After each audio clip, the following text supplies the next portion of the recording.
Hello everyone, my name is Jen and welcome to the Book Refuge.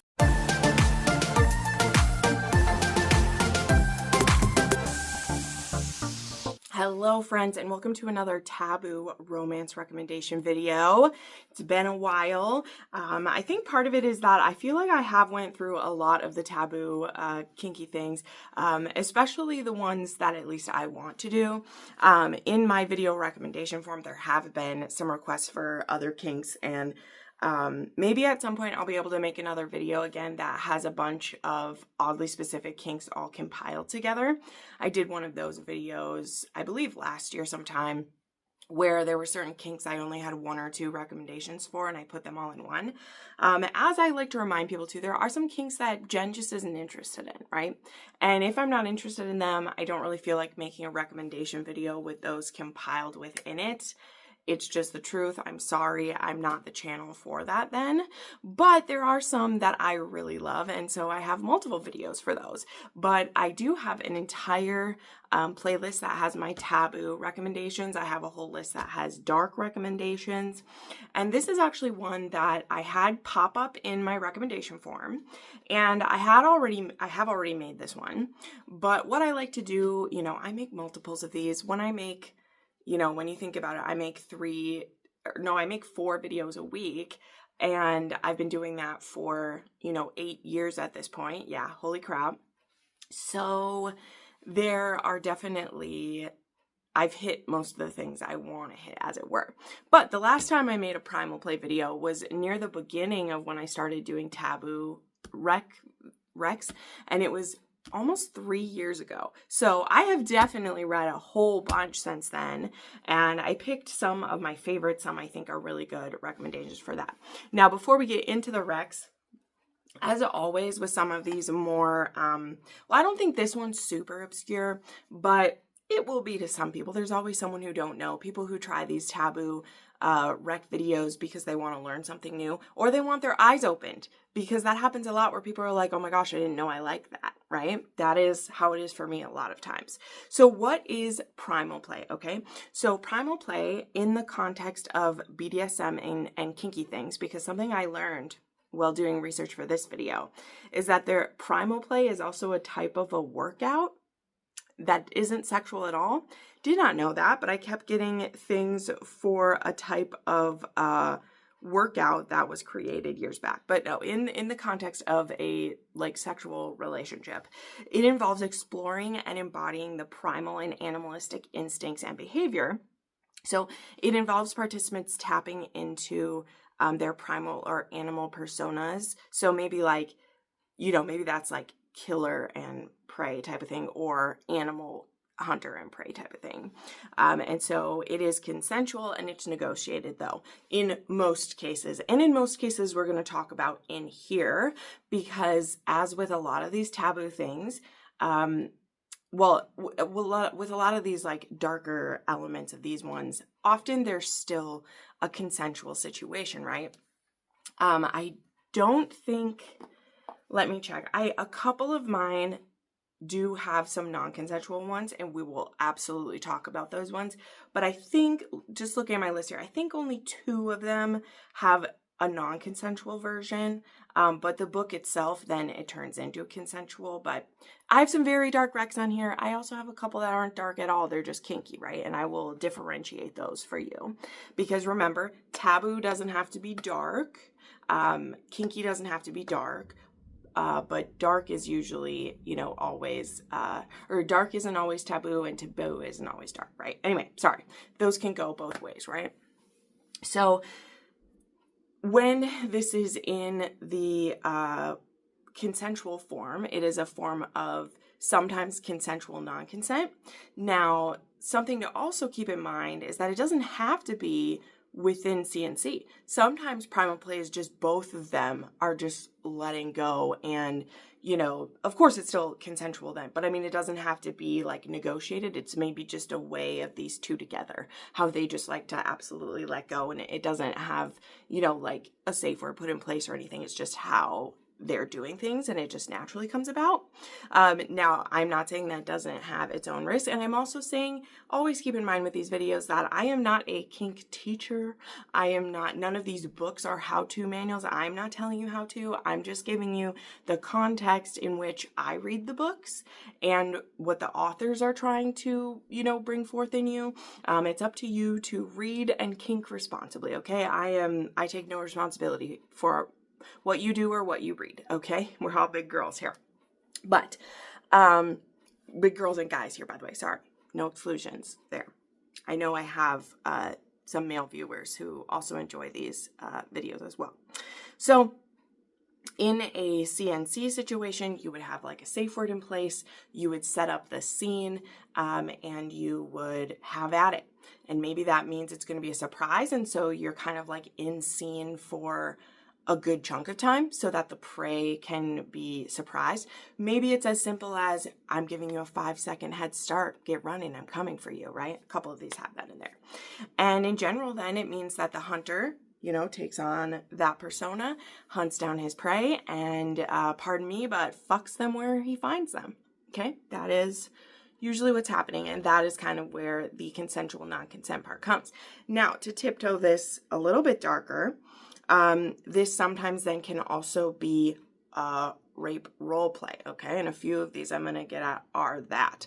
That is not always the case with primal play, but it often is, because a part of the fun for the people doing it is the getting to fight back and being forced into something, right? We're no judgment for anyone who likes to read this. I've made many, many videos on my stance that you can read and enjoy whatever you want to. And those of you who think it's wrong or twisted that people enjoy reading about that stuff, I'm sorry, my channel isn't for you. I won't accept any comments about it. It's okay if it's not your thing. Why are you watching this video then, right? You don't need these recommendations if it's not for you. But if you're someone who's curious or you want to try it and you like dark romance and you didn't realize primal play is what you were looking. Anyway, that's what I'm here for. This isn't a place for people who have a judgy, waggy finger to sound off about how sick and twisted we are. This isn't the place for that, and you will be booted from my channel, never to be seen again. Okay? So just got to put that out there. This is a safe place for people to discuss the things that they like. So, as always with these videos, I end up talking for 10 minutes beforehand, but I just wanted to give you the lay of the land. As I go through these books, I'm sure I'll have more to say about it, but those are kind of the things to keep in mind. These don't always have to be in dark romance, though, again, they often are. It doesn't have to be a form of consensual non-consent, but again, it often is. And it's super fun to read these in books, and also fun if you like doing this in real life with a partner. There are absolutely cathartic, and sometimes they don't even have to be cathartic. You might just think it's fun to be in that scenario with someone you trust, and you can just absolutely let go and be taken, as it were. That is your prerogative. And me, myself, and I enjoy reading it in fiction quite a lot. As I said, this is a personal fave of mine in the last few years, which is why I was shocked I'd only made one video about this one. The same way as I have 6 age gap rec videos. I have lots of spanking and choking in those ones. I really like reading that as well.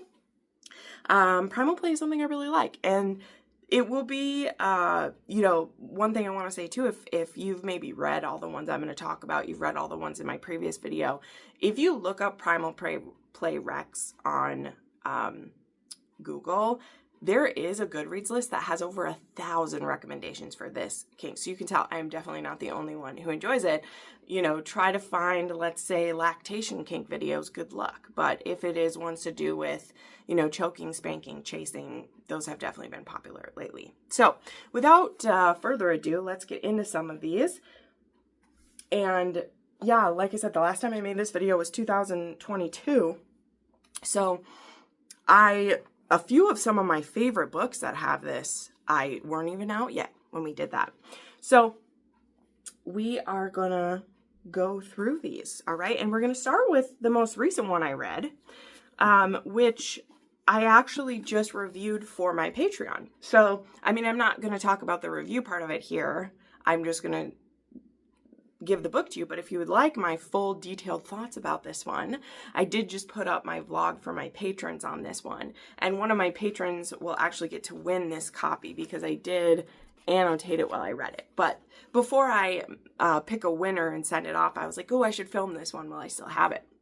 So Pray Tell is the first book in the Ravaged Castle series, which this is not a dark romance. This is one of the couple on here that isn't a dark romance, though it is, again, a kinky series. There aren't any, like, dark topics. So I know this cover really says, like, it says, like, dark romance to you, but this one wasn't. There's nothing dark in their relationship. There's nothing dark in the scenario. This is a contemporary romance, and they're just kinky in it, okay? So in all honesty, I think this one could be a good intro book to what I'm talking about, because if you maybe want to read it in a situation that doesn't have other dark elements going on, this one is pretty isolated to that. It does have BDSM as a backdrop, but I didn't find that to be over the top, and we have one of the characters who's learning what primal play is, so that means there is a lot of, like, explanations, right? That's something that can be nice in books like this. So this one here, we have Chase and Juliet. And this is a brother's best friend. That's actually what the trope was for Patreon. It was brother's best friend. And this one, Chase has been kind of taking care of his friend and his friend's sister for a long time, since they lost their parents. He's from a very wealthy family, and he really loves his friends and because that guy was there for him, he's kind of taking care of them financially, because he wants to. Oh, I love that type of person. But he's kind of been into his best friend's little sister since before it was, you know, super appropriate to be such a thing, because he's 6 years older than her. And when she is 18 and he's 24, like, that is when that gap is still kind of big, you know? And he's kind of been attracted to her for a couple of years, right? Which he never did anything about. Like I said, this isn't dark. This isn't messed up at all. But she asks him to take her virginity when she's 18 because she doesn't want to go to college with her virginity. And he is like, no, I can't do that. And she feels very rejected. So for the next many years while she's going to school, while he's doing his business, he keeps an eye on her. But she really tries to go on with her life because she feels very rejected, right? Well, skipping ahead to this because, again, I'm not going into full details about all of these. She ends up breaking up with her fiance when she finds out that Chase may be a little obsessed with her. And she's with a guy that they're just kind of there, like they're just kind of together. And so, you know, she doesn't feel any pressure to, like, stay with him. And when there's the possibility of something with Chase, she has to go for it. And when she starts kind of looking into what he's into, she discovers that he's into BDSM, that he's into primal play. And because he's part of the wealthy upper crust, there are actually these weekends that he hosts at the family mansion that involve all types of kink, but specifically because it's on an estate with lots of room, people can participate in like different types of CNC and primal play there. That's his particular kink that he likes. But it's this group where both, like, single dominant and subs can be paired together and then experiment. And she ends up getting an invite to it from one of his brothers, who is maybe playing matchmaker a little bit, and she gets introduced to what he likes. So again, this is one where we're kind of learning about the kink. She's seeing if she likes it, as well as, you know, it is a brother's best friend, so there's a bit of, like, hiding it from her brother stuff going on too. So I actually am super interested in this series because it's one of those series where, of course, every brother has a different kink that they like. And I am actually currently reading book 5. Like, I skipped to book 5. I'll probably go back and read others. But book 5 is an MMF. And I'm really enjoying it. We'll just say that. But yeah, so Pray Tell. This, I think, is a good one. As I said, not dark. Pretty good story. Really easy to follow. And it doesn't go over the top with anything. And it's not really even CNC in this one. It is, of course, primal play in and of itself, as I said, is CNC. But, like, when they play the scenario, she's not super, like, fighting him. And it doesn't feel like we're doing a pretend assault. So if you want to try primal play without it feeling like rape fantasy, which again, there's nothing wrong with that. And again, a few of these ones are going to be that. That could be a good one to start with. So I'll have all of these linked down below again, as well as, like I said, I do have my other video there, so check that out. Okay, now we'll get into the lady that I'm sure a lot of you are thinking about when I mention Primal Play. And it was funny to me because, as I said, I went back and looked at that video to see which books I had already read that have Primal Play. I had only read a few of Rina Kent's books back then. And so on that video, I talk about Black Thorns, Red Thorns, the Thorns duet, which was, to my recollection, one of the very first ones I'd read that used like the Primal Play to explain it. I had read Bait before by Jade West. That's one a lot of people will know about. I had read that one, but that one, it was called Rape Fantasy in that book. It wasn't called Primal Play. And so the Red Thorns, Black Thorns was like the first one it was called that. Now, Rina Kent puts Primal Play in a lot of her books, okay? Specifically in the, for me at least, like the Legacy of the God series. And it's kind of funny because if you, as I said, go to that list of Primal Play recs, pretty much every book by Rina Kent that is in the Legacy of the God series will show up on that list. I personally do not think every book on that, every book in the series has Primal Play. It does have some types of CNC or dubious consent in every book in that series, but there is not Primal Play in every one in there. But that's just kind of a thing that happens with people who don't really understand the finer, and this isn't a snub, I just mean some people don't understand like the finer differences between a dubious consent and a Primal Play. Like as I said, Primal Play isn't just like forcing someone into it. I mean, that's just non-consent or consensual non-consent. It doesn't have to include the Primal Play. Now, to me, the book in the series that it's legit, that is what they're into, it's called Primal Play, is God of Wrath, all right? In this one, our heroine, who, in this one I think, is it Cecily in here? Yeah, this is Cecily and, is it Jeremy? Cecily and Jeremy, yeah. That is what they're both into, and it's called that. Now, Cecily actually joins an app to be paired with someone because she's trying to get paired with a specific person. I won't spoil things in this series for you, but there's a specific person that she is into, that she knows likes Primal Play because she's heard it, and she's actually interested in it too, but she's like, what a better way to show him that I'm into something hot than by signing up and getting matched with him, and then he shows up to, you know, do a CNC scenario, and it's me that he does it with. Well, she's wrong about who she gets paired with, and it's actually Jeremy that shows up, and that kind of stuns her, and she's not really happy about it, but like, because this one is a dark romance, he kind of forces her to go through with it anyway. She doesn't say her safe word, so there's that, but also he does kind of force her into it. But he's really into Primal Play, and she is into it. So it's actually called Primal Play in this one. And also God of Ruin has some of it as well.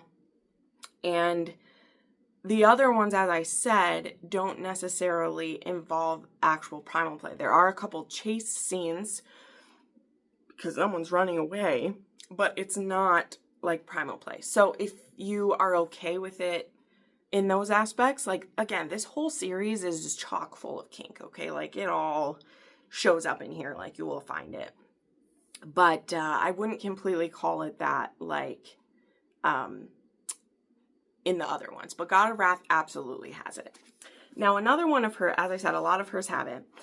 Another one that I think has it a bit more clearly than some of the others is Beautiful Venom, her newest release. I've done a whole bunch of talking on this one in my last weekly wrap-up that I had when I read it. But this one is about a secret society, and we have Dahlia who's trying to infiltrate the secret society, and we have Kane who knows she's trying to infiltrate the secret society, and so is kind of playing some mind games with her. And these two, there is primal play that's done in this one. There's a lot of kinky things done in this one for sure. Definitely dark. Rina Kent, to me, I consider her like a moderate to high level of kink happening in her books, and quite a bit of it is dubious. So I definitely consider this a higher level of story than like Pray Tell, just because there are more situations that will make you very uncomfortable. The same with God of Wrath. I mean, you're going to feel squishy about it, I think, in some aspects. So there we go. That is some from Rina Kent. But again, a lot of hers do have it. To me, those are just the two, besides the Red Thorns, Black Thorns, that it's most clearly actually called primal play. But if you read through hers, I think you'll find other examples of it as well. Okay, so another one, and this was one I read a little while back here. I haven't read much from this author in a hot minute, but he also has a lot of kinks in his. And this is Jagger Cole, and the one I am putting forth for you is Reckless Hearts. This one is book 6 in the Dark Heart series, but from what I recall, most of these can be read as standalones anyway. But this one here is about Diamos Dracos, and let me see who the heroine is here. Sorry, I had to pull this one up because it's been 2 years since I read this one. Decimos and Delilah. Yes. So this one, if I'm recalling correctly, let me see here what this one says. But this is what this one says. I'm caught in the psychopath's web, cold, heartless, and as dangerous as he is beautiful. Diamos Dracos is Greek mafia royalty and my worst nightmare, a chameleon hiding a true monster in plain sight. No one sees the villain behind those dark, lethally gorgeous eyes. No one but me. You see, I know his worst secrets, but he knows my darkest fantasies, and he'll use them to trap me, to toy with me, to own me. We're blurring the lines between fantasy and reality, except true psychopaths like him have no lines, no limits, no mercy. He is the devil who once told me to run and never look back. I should have listened, because now he's going to chase me. He's going to catch me and flay open every dark part of me, but he'll never capture my hearts. So yeah, this one is has the primal play going on, and it's very spicy. And this one I think is, let me double check what some of these are. So yeah, he had extreme trauma as a child, like they do. There's mentions of childhood abuse, so be warned for that. And yeah, they're both into primal play, impact play, and rough sex. So it's a super hot one anyway. So yeah, again, Jagger Cole really likes primal play and CNC, so he has that in a lot of his. So if you like those, check him out. Okay, then we have one that's actually a kind of a quickie, and this one is an FFM, and that is Shattered Innocence by Sarah Kate. This one is a Cinderella reimagined, and it actually starts as a sapphic relationship between like the Cinderella type character and her stepsister, and the mom is actually a total bitch, but secretly these two are in love with each other, but they don't know how to escape their stepmom because she's kind of holding, well, I mean, the one's stepmom, the one's mom, because she's kind of holding their like wealth captive. And she ends up, the evil stepmother puts the stepdaughter up for a virginity auction at this sex club and doesn't give her a choice to do it. I don't know how she's not giving her a choice, but that's what's happening. And not only is she going to be auctioned off her virginity, but it's also a marriage contract too.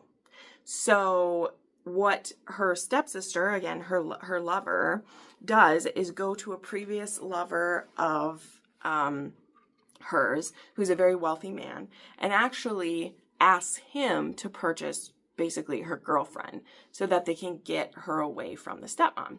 The only trick is he is willing to do this to buy her, but when he sees her, not only is she very beautiful, but if he doesn't take her virginity like there, basically in the presence of the people, they'll auction her off to the next person.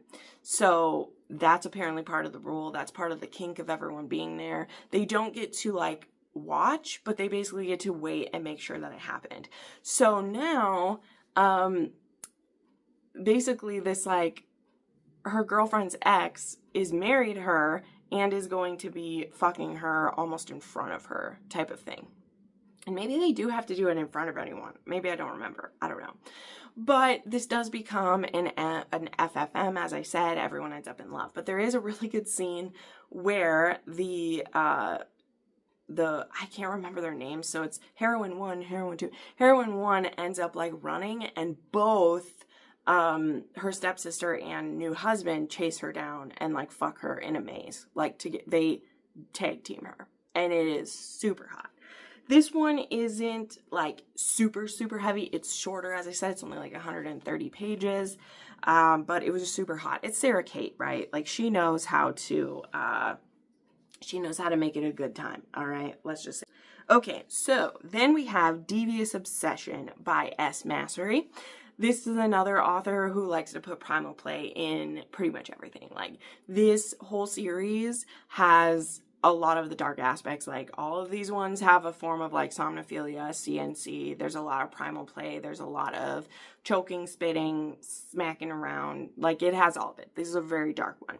And this one is actually a stepbrother forbidden romance. And this one is Steele O'Brien. And if I remember this one correctly, they're at the same college, and she, I think, like they end up like sharing a dorm almost, if I remember. I can't remember why that ends up happening. I'm sorry. Like I said, some of these has been a long time, but this one was super hot and heavy. I'll say that between these two. And there's lots of sex and there's lots of the things happening, and it's pretty sexy. Let me just say that. This one's dark. This one's twisted. It's got the bit of taboo element too. And in this one, though, I will say, I do like how the heroine fights back. She is a bit outmatched by how devious the hero is willing to be. But I do like that she doesn't, like, let him have it easy. And I just like that. I like that she fights and is willing to get dirty for it, you know? So, okay, next up, we actually have a fanfic, and this is one of my favorite fanfics I read last year. Like, this was in my top reads last year. Not a 6-star book, but close. And this was This Thing Between Us by Lady Hilder. I will have a link to this down below if you want to read it. And this one is a enemies to lovers, extremely slow burn, but like high heat at the same time. So the sex starts pretty early, but they are like hate each other for a lot of it. And this actually has Draco and Hermione are supposed to, I think, work on like a work project together. Draco is actually a part of a division in the ministry that are dark wizard catchers who use dark magic to catch them, right? And that is not something that like Aurors are supposed to do. So he actually has like, this is a hidden mission, but one we know about, that the minister has actually sanctioned Draco to use his connections to still like the dark underworld of stuff and use his dark magic to, because he's already tapped into it. You know, whereas why ask someone else who's not already corrupted? Use him in that way to get more dark wizards, right? So that is what Draco is doing in this one. And him and Hermione end up having kind of this explosive sexual experience in literally the alley outside of the like pub, and it's consensual but also very intense for both of them. And after that situation, they both kind of have this moment of like, whoa, what's happening? And so Draco actually approaches her and says, how about we do this in a safe way and let's do BDSM together, basically. Of course, he has a more eloquent way of saying that. But these two basically enter into a deal, and there are all these different scenarios that they play out. And some of them are very dark, and this is one that it truly, to me, felt like BDSM as healing. But a lot of the scenario they play out is actually ones of him being like a Death Eater chasing her down, and like she actually gets off on him calling her mudblood, which think of it as like when you're having a scene being called like slut or whore and liking that in BDSM. That is what like mudblood is when they're acting out these scenes.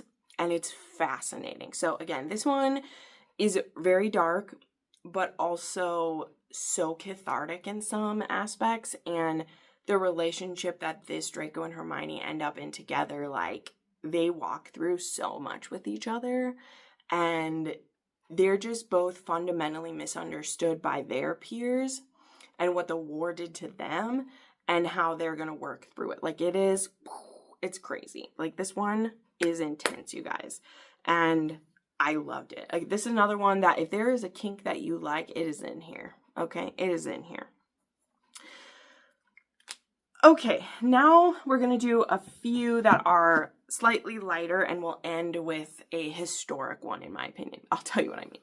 So we have Bull Rush. Now, this is technically like, we list this one as a dark romance, but I wouldn't consider the Horsemen as like super dark. They have a bit of romantic suspense, but I don't think the relationships are too crazy. This one is actually a marriage in trouble who didn't realize they were a marriage in trouble, as it were. So this, we have Ramsey, who's actually in prison for like a second-degree murder, basically. He saved his friend from being killed, but he went too far and killed the guy who was going to kill them, and in a pretty vicious way. So he ended up going to prison. But he had a wife when he was young who was his high school sweetheart, and they weren't able to stick it out while he was playing football. It didn't work out. And so much so that like they think they're divorced. They filed for divorce, got it done, but they both signed the papers, but it never been filed. So when he's getting out of jail, he's going into probation for a while. He needs a stable location listed as like where he is. And they say, well, you're going to be living with your wife, right? And he's like, I don't have a wife. And they're like, well, yes, you do. And he's like, no, I have an ex-wife. And they're like, no, you have a wife.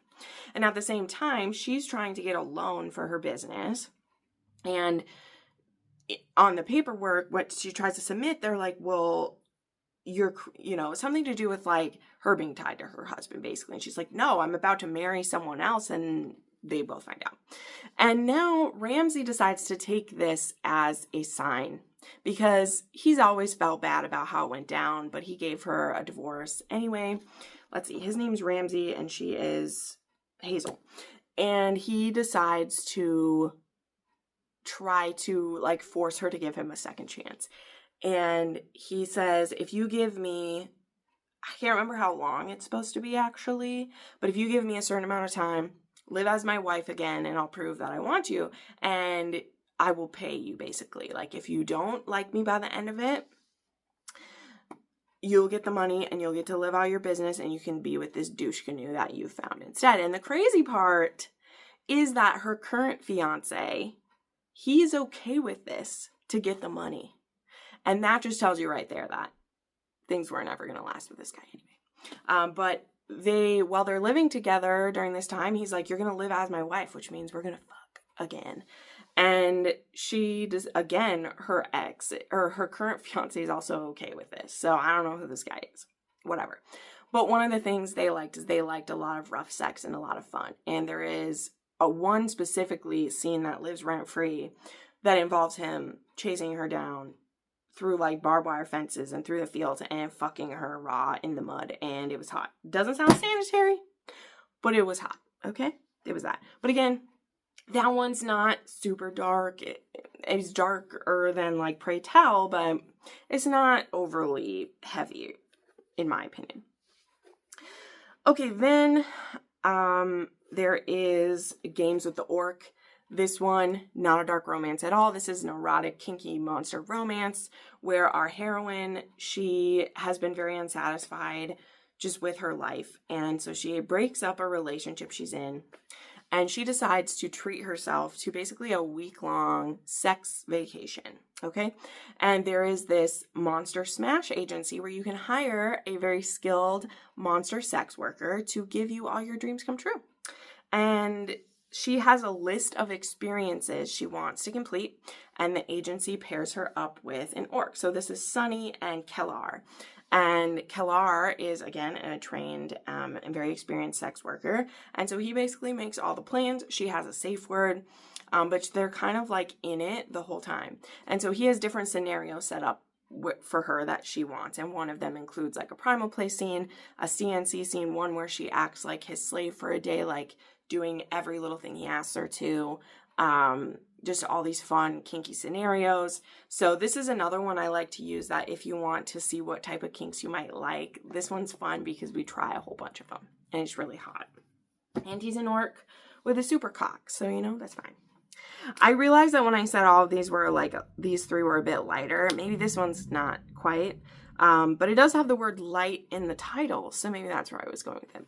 There is Lights Out by Nevessa Allen. And this one, it does lead a bit towards the comedic, but it is still dark. It involves a stalker. It involves a guy breaking into her home and recording a sexy video on her bed while she's gone. And it involves a hidden identity. And then there is some killing and murder that happens in this one. But the relationship between two of them, you have to read it to get it, but there's a reason why this book absolutely blew the fuck up. That's just crazy to me. The way this one just blew up is wild. So yeah, but this one has a lot of kinks as well, including some primal play scenarios in it. Okay, now as I said, I have a absolutely historical one that I have to share. And this is one that, in my opinion, it's very specifically like rape fantasy, which is why I saved it till the end. A lot of these ones I've shared, you could call them that if you want to, but they're very clearly more focused on the primal play part. This one is, to me, a rape fantasy, but primal play plays a part of it. It is also a duology that absolutely changed how I think about kink, and is actually what truly showed me how rape fantasy and CNC can be healing for people. And I wasn't judging this kink beforehand, but I also didn't really understand it, because I'm like, that absolutely terrifies me. Like, why would you want that? Why would you put yourself in that scenario? That seems like every woman's worst fear that could happen to you. And it wasn't until I read this duology that I feel like this author does such a good job of showing, I mean, of course, a very extreme example. Like, the woman in this story, she can't get off any other way unless her orgasm is forced out of her, which is what is happening in these. And we have a hero who, it showed me why a man might want to do it. Because I think in a lot of these we're just like, oh, well, it's a power game, which, I mean, it often is. And it's, instead of a man like actually taking that from someone, it's in a consensual thing where he can work out those urges, but still respect his partner and be playing a game. Like, it's a game. And this I'll just show it to you. It is the Asking for It and Begging for It duology by Lila Pace. You cannot buy these books anymore. You can get the ebooks still, but you can't buy these physical copies anymore, which to me is absolutely devastating. This originally came out back in, let me double check. This was 2015, and so 10 years ago now, and it had a reader's advisory on the back of the book. Like, not a ton of books did that back then. It says it portrays non-consensual sex, which they didn't really understand this then. They should have said it's consensual consent fantasies, but I think that is amazing that they had this back then.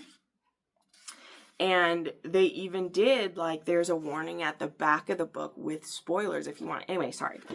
They knew how to do this even back then, right? I wish they still did it always like that now. But anyway, this duology also showed me what the hero could get out of it and why he might need that type of situation too. And it isn't just because he's some sick-minded guy, right?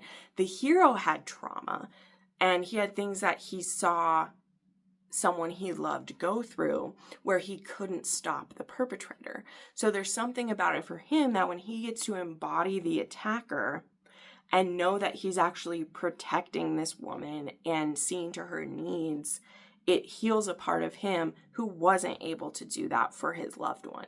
Now, you might not understand that. I don't fully understand it either. I do understand a bit the side of the woman wanting it to happen, but it is difficult to imagine the side of the man when it's outside of he's a psychopath who's literally trying not to kill people, so instead he does consensual things. That isn't the case for this. So what is this? Let me actually explain a little bit if you've never heard of this book. This duology is about Vivian Charles, who, as I said, she is working through some trauma. She was raped when she was younger, and ever since then, she's struggled to have a functional, normal sexual relationship with partners. Usually, when she's been with partners since then, she is faking her pleasure because she doesn't get it out of sweet, normal sex. Normal, as we say. And there are very few times where she's actually brought it up to a partner if they would pretend to force her. And that man hasn't been able to do that. Okay? Which again is understandable. I think most men, besides maybe holding your wrist down or something, wouldn't feel comfortable portraying the assaulter, right? And so that's kind of left her unsatisfied. And she does see a therapist, but she's not really able to confront that trauma because she hasn't fully been able to live through one of those scenarios. And anyway, she ends up meeting Jonah Marks, who is a professor. I think he's like of anthropology or archaeology or something like that, but he's really cool. And he ends up overhearing her ex, who blabs about, I wish I could give you sexually what you want. He just blabs this out loud, which fuck that guy. And Jonah overhears, and he ends up approaching her, which is very brave of him, honestly, because the proposition he makes could A, seem very creepy from anyone else. It absolutely would. And B, could get him in trouble. But he sees a kindred spirit in Vivian. And so he ends up approaching her and asking, would you like to do this consensual scene with me? Because he's like, I like doing it too, but it's very hard to find a partner without, again, seeming whatever. Now, kind of the difference between the two of them, though, is that Jonah doesn't have to do this role play to get off. Vivian, it is the key, the most important part of it for her. She can't outside of that. And so they begin their scenario, which, again, begins kind of as that, like, bargain-only sexual interactions, but quickly they start to fall for each other in other ways. And what becomes the, how this works as a duology, though, is that as they fall in love with each other, there's two things that happen. One, Jonah doesn't always want to be assaulting her for them to be together. And for Vivian, that is what she needs. And Jonah's really trying to work through his trauma and not need the kink anymore. Whereas Vivian is like, if you are going to move past it, then will I left being unsatisfied because you won't want to play how I want us to play anymore. So that's something I have to talk about. Number two is there's an actual rapist going around the college that I believe she's a graduate student. He's a professor. She does not work for him. So there's not a conflict of interest. He's not her boss or her professor or anything. It's a big school. They're in different departments. There's an actual rapist going around who there are other women that Jonah has consensually played with before who think that he would go maybe from play to actual action. So that is, like I said, this is a historic one for me. And if you find physical copies of this, Lord bless you. I luckily, when I read these, was about 6 years ago, and there still were some copies in circulation. But these are out of print long ago from Berkeley, and good luck finding even a used copy of these. But there are ebooks available, and I'll link them down below. But this, to me, if you truly want to understand the kink of primal play and CNC from both people's perspectives. And it's not because I don't think we get Jonah's POV. I think these are all Vivian's POV. They didn't really switch POVs and stuff back then. But Jonah explains himself. They talk through it. So if you really want to understand it, you don't just want to read them, which again, that's totally fine if you just want to read them. But if you don't just want to read them, if you want to see more out of it, I highly recommend you read this. You know, like, I am a student of kink, as it were, in my books anyway. And so there are things that, like, it fascinates me to know more about them. So, all right, there we go. Those are some recs for Primal Play. As I said multiple times, I have links to another Primal Play video as well as CNC, which may have some of the elements you like. I have a whole playlist of Taboo recommendations. And as always, please use this comment section to recommend books that you've also read with Primal Play. I know there are tons of this one out there. It is easier to find ones with this. So please share ones that you have read and enjoyed. And if you're looking for some recs, check the comments. Maybe other people have left some behind. That will be, you know, I like these videos to not only have my recommendations, but other people's, so that when people come across these videos, you know, sometimes years in the future, I know people watch these at all times, they can see a whole list of things. So thank you so much for watching. Please give this a thumbs up. Please, as I said, comment, maybe comment like a cat or of an animal of prey down below, you know, one of the hunters down below, if you don't have anything to say, because it does help it out. With this type of topic, sometimes YouTube withholds monetization for them. So the more interactions you can give me, it still makes these videos worth it for me to do them if you guys still push me out there. So thank you so much for watching, and we'll see you next time.